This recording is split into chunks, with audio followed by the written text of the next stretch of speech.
Pero okay mga bossing. Well, yung video tayo ngayon, hindi kahapon, hindi kanina, pero ngayon.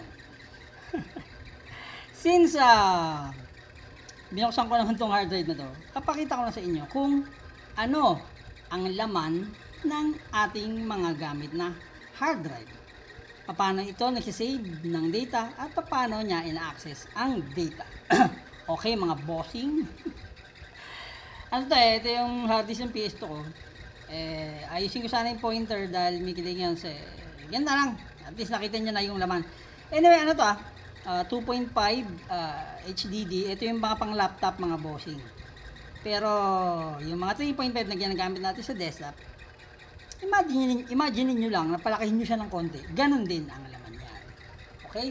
At saka At saka yung ano yun, yung board nung ating 3.5 hard disk ay mas malaki kaysa dyan. Siyempre mas malaki nga yung pagkakagawa niya. Okay, anyway. Basic lang. Paano raw siya nakakapag-save ng data?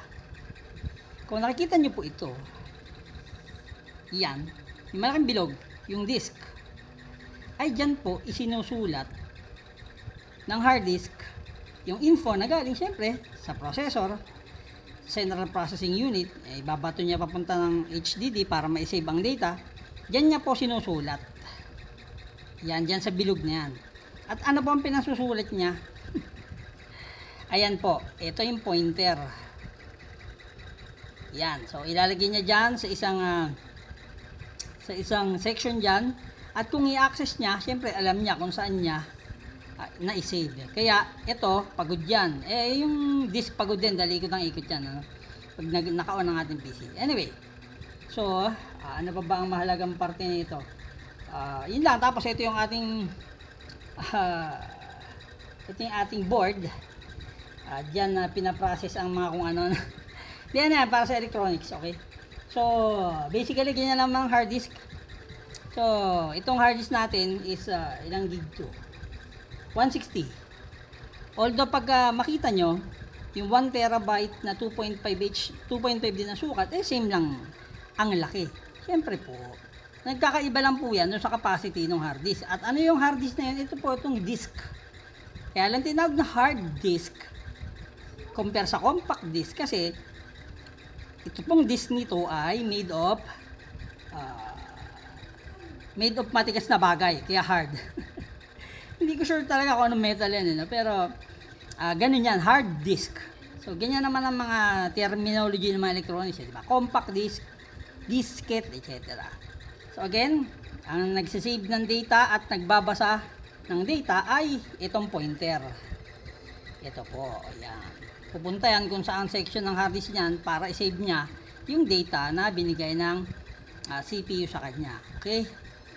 And then, doon sa itaas banda dyan, may mechanical dyan, mga stopper, etc. No? Ito to. Ayan. So, napakasimple lang ang trabaho niya. Iikot lang ng iikot ang disk at hahanapin na ng pointer yung data na hinahanap mo. Ikaw, yung end user. Yan lang ang laman ng ating hard drive, mga bossing. At nga pala, meron ano dyan. Is it myth or truth? Yung nung araw daw, hindi namin binubuksan yan yung mga hard disk. Kasi may lason.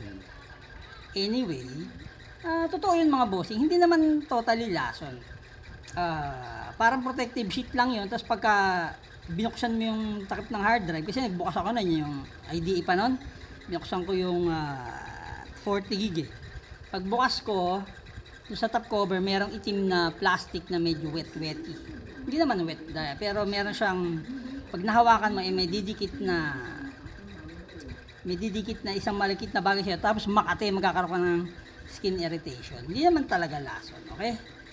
Yan mga bossing. So, ganun lang po kasimple ang laman ng ating hard disk. Kaya, hindi siya advisable o hindi pwedeng mabagsak dahil mawawala doon sa timing yung pointer at yung hard disk. May timing kasi yan. Kumbaga, yung ikot nito, may timing sa palo ng pointer. Yan po. So, ingatan natin ng ating mga hard disk kung hindi pa nga tayo naka-SSD. Ingatan yung mga hard disk nyo. Kailangan laging firm, laging maayos yung mga lagay niya. Even na External ito, so dapat natin pakaingatan. Lalo ang ating mga data dahil napakahirap mag-data recovery minsan lalo't kung na-damage na yung hard disk mo. So ano pang gagawin natin mga bossing?